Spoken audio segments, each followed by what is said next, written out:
The 7 Spiritual Laws is a supreme example of contemporary self-help writing. It's an effortless power and simplicity that makes it a perfect guide for anyone who has ever felt stuck in life. The emphasis on success and prosperity may not seem spiritual enough for some, but this is the very point of the book.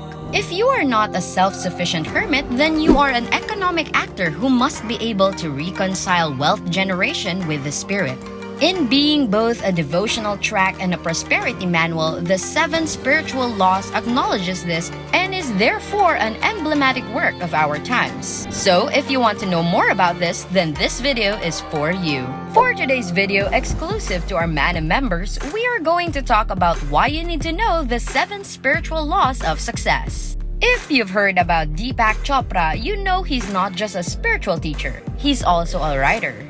His book, The 7 Spiritual Laws of Success, a practical guide to the fulfillment of your dreams, is one of the most famous self-help guides in history. And if you've read it, you know that Deepak Chopra takes his ideas from the ancient wisdom of India. But what many people don't realize is that Chopra doesn't just borrow from India. He also takes from another source, American culture. After all, Chopra was born in America and grew up there. And even though he studied at Oxford University and studied Hinduism for most his life, he still found inspiration in American culture and its obsession with money-making and success. The 7 Spiritual Laws of Success is an example of this inspiration.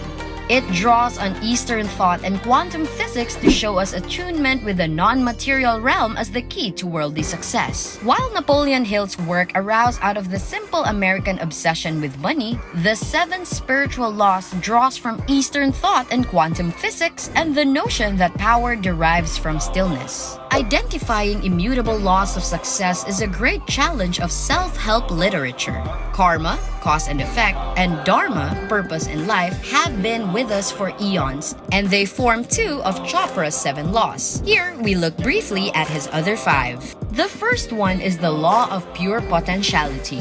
The field of pure potentiality is the silent realm from which all things flow, from which the unmanifest is made manifest. In this state of pure consciousness, we have pure knowledge, perfect balance, invincibility, and bliss. When accessing the field, we experience our higher, pure selves and are able to see the futility and waste of living through the ego. While the ego is based on fear, the higher self exists in loving security. It is immune to criticism, it is unfearful of any challenge, and it feels beneath no one. And yet, it is also humble and feels superior to no one, because it recognizes that everyone else is the same self, the same spirit in different guises. The field of pure potentiality can be accessed by anyone who wishes to become a spiritual teacher or healer. The only requirement is an open mind and willingness to learn how to use this universal energy for their own benefit. Once you have achieved mastery over your own mind, which means learning how to quieten your thoughts, then you will be able to access this powerful energy without effort, simply by thinking about what you want. We have all been there. You're sitting in a meeting, listening to the person across from you talk about what a great idea their product is and how it will change the world. You just nod politely and keep your mouth shut because you know that's not for you. It's not really for anyone. The whole change the world thing is just an excuse for them to tell everyone how important they are. So, why do we do this? It seems so self-defeating. Why put ourselves down like that? It has something to do with the ego. We get caught up in thinking that our ideas are more valuable than other people's, and we feel compelled to prove that by creating them and sharing them with others. This has nothing to do with being true or honest. It's just a way of protecting ourselves from feeling insignificant. The truth is, you are just as important as anyone else. You're just in a different place right now. And when your veil of ego drops, knowledge is revealed and great insights are normal.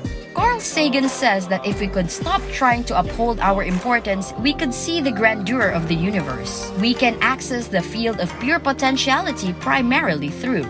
Next is the law of giving. Have you ever noticed that the more you give, the more you receive? Why does this seem infallible? Chopra says it's because our minds and bodies are in a constant state of giving and receiving with the universe. To create, to grow, to love, that keeps the flow going. Not to give stops the flow, and like blood, it clots. The more we give, the more we are involved in the circulation of energy that circulates throughout our own being and all beings. And the more of it we will receive back in the form of love, material things, and serendipitous experiences. Money does make the world go round, but only if it is given as much as it is received. If you give joyfully. If you want to be blessed, silently bless people by sending them a bundle of positive thoughts. If you have no money, provide a service. We are never limited in what we can give because the true nature of man is one of affluence and abundance. Nature provides everything we need, and the field of pure potentiality provides the intelligence and creativity to produce even more. Then we have the law of least effort. The Vedic principle of economy of effort says, do less and accomplish more. In other words, the more you do, the more you achieve. The ancient Greeks believed that the goal is to find a job that allows one to do as little as possible. That's why they call it a slave's task. But just because something is natural doesn't mean we should all jump on board. The problem with the idea that we should all be lazy and let life happen to us is that this mindset doesn't take into account our individual strengths, weaknesses, desires, and motivations for success. It also ignores our ability to make choices about how we want to live our lives. And it does not help us find meaning in our work or purpose in life.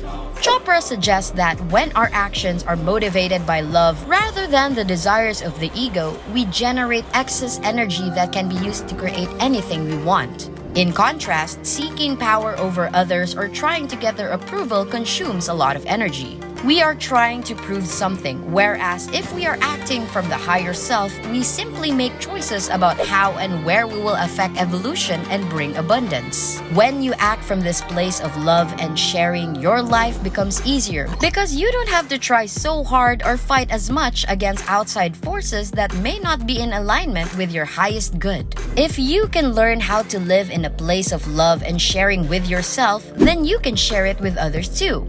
When you're feeling overwhelmed, it's easy to get caught up in trying to solve the problem. But if you stop and take a moment to remember that you are part of the universe and that everything is happening for your highest good, you can realize that you're not alone. The first step is to practice acceptance. We cannot hope to channel the universe's effortless power if we are fighting against it. Say to yourself, even in the most difficult situations, this moment is as it should be. Secondly, practice defenselessness. If we are continually defending our point of view or blaming others, we can't really be open to the perfect alternative that waits in the wings. Then we have the law of intention and desire. The law of intention and desire is the most complex law and of course the most alluring. Chopra notes that while a tree is locked into a single purpose, to put down roots, grow, photosynthesize, the intelligence of the human nervous system allows us to actually shape the mind and the laws of nature to bring about the achievement of a freely imagined desire. This occurs through the process of attention and intention. The first step in bringing about your desired reality is to align your thoughts with reality. Chopra suggests that this can be done by using affirmations. That is, saying things such as I am healthy or I am loved. In order for these affirmations to be effective, you need to be willing to accept them as true. If you aren't ready for them yet, they won't work. If you do believe in them though, they will help you set yourself up for success by giving you a foundation on which to build your desires. Once you've aligned your thoughts with reality, it's time to focus on what kind of person you want to be in life and how that person would interact with others through their actions and words. Attention and intention are two tools that can be used to create something. Attention is like a still pond. It will allow energy and information to expand, but it won't necessarily bring anything into being. Intention, on the other hand, is like a turbulent sea. If you toss a pebble into it, it will create ripples that move through space and time. Our mind is like a still pond. When we're in a state of attention, our minds can accept any intention without resistance or rejection. But if we're in a state of intention, our minds will reject any intention that doesn't resonate with them. The author uses the analogy of an ocean to explain how these two things work together. When we're in the stillness of attention, like water, we can toss something in there like an object floating on the water's surface. When we're in the turbulence of intention, like wind, no matter how big that object is or how determinedly you want it to come into existence, your mind will resist it because your attention has shifted away from whatever is happening around you. The last law is the law of detachment. When we have an intention, we must give up our attachment to its realization before it can manifest. We can have a one-pointed focus on something, but if we are attached to a specific outcome, it will produce fear and insecurity at the possibility of it not happening. A person who is attuned to their higher self will have intentions and desires, but their sense of self is not riding on the outcome. There is a part of them that cannot be affected. We can only allow ourselves to receive what shows up for us in a way that serves our highest good. If we are attached to particular outcomes, we will be disappointed by what does show up for us, and then feel insecure about whether or not it was enough. If you want more money or better relationships with people, ask yourself what you think will happen if you get those things. When you do this exercise each day, your mind will become clearer and more focused over time. Life is a journey and we are on it. But how do you know when you're on the right path? How do you know when to let go? When to let go of the things that hold you back? What do you do when you're stuck in a rut? Chopper says, only from detached involvement can one have joy and laughter. Then the symbols of wealth are created spontaneously and effortlessly. Without detachment, we are prisoners of helplessness, hopelessness, mundane needs, trivial concerns, quiet desperation, and seriousness. The distinctive features of everyday mediocre existence and poverty consciousness. With detachment, we feel we must force solutions onto problems. With detachment, we are free to witness the perfect solutions that spontaneously emerge from chaos. On the surface, Chopper's ideas may seem a little too esoteric to fit in an article about how to be a better person, but a closer look reveals that his insights can have a revolutionary effect on your life. For example, when we talk about the laws of the universe, we're talking about the basic rules that govern our existence. These laws are what allows us to understand each other and form relationships with one another. They give us the ability to make sense of our world and ourselves, and they help us navigate through life with ease. But when we begin to think of these laws as being outside of ourselves, as something other than part of our own consciousness or identity, then we start seeing them in new ways, as something external that must be adhered to by others, or even as something capable of being manipulated by people who want things done their way instead of their own way, which could lead them down a path towards destruction, such as war. Chopper's work is full of stories and metaphors that illustrate these ideas beautifully. The universe is like a beautiful woman who has two faces, one smiling at you from across the room and one frowning from you behind her ear. You know that feeling. You're looking for a book to help you lose weight, make more money, or maybe just be more at peace with yourself. You know the feeling of having an idea in your head about how you want your life to be. Maybe you want it to be more peaceful, maybe you want it to be more successful. And then you find a book that promises those things and is actually talking about the universe itself. It's a little crazy. But the thing is, the universe is always there for us. It wants us to be happy and it wants us to succeed. So, if we can learn how to take care of ourselves and our lives in such a way that they can thrive on their own, then we're not fighting against them. We're working with them. This philosophy speaks directly to the heart of spiritual teachings. Being happy does not depend on external things like wealth or happiness. Rather, it depends on being able to see ourselves as a part of something bigger than ourselves, which brings us joy when we celebrate our connections with others and with nature itself. The same goes for success. When we focus on doing what's best for us instead of what will make us feel good about ourselves or what other people might think, the theme of success in this book is a tricky one. On the other hand, it's explicitly about realizing your potential for greatness and becoming the master of your own universe. But on the other hand, it's also about growing into union with all things and finding out what makes you powerful, what gives you the confidence to be successful. In this way, The Seven Spiritual Laws is an excellent book that tries to speak to both sides of that coin, oneness and separateness. The idea of success has been built around mastering the world around us. But in the end, when we're living in a world where everything is united and perfect, we don't actually need to be masters of anything. We just need to be open enough to feel its power already. It's important to know that these laws aren't complicated, but they don't exactly feel simple either. I think that's because they pull from two opposing sides. And while that makes them not quite easy to fully embrace, it's also what makes them so powerful. If you're hungry, if you want to achieve big things but feel your impatience is sometimes hurting you in the process, the 7 spiritual laws of success is for you.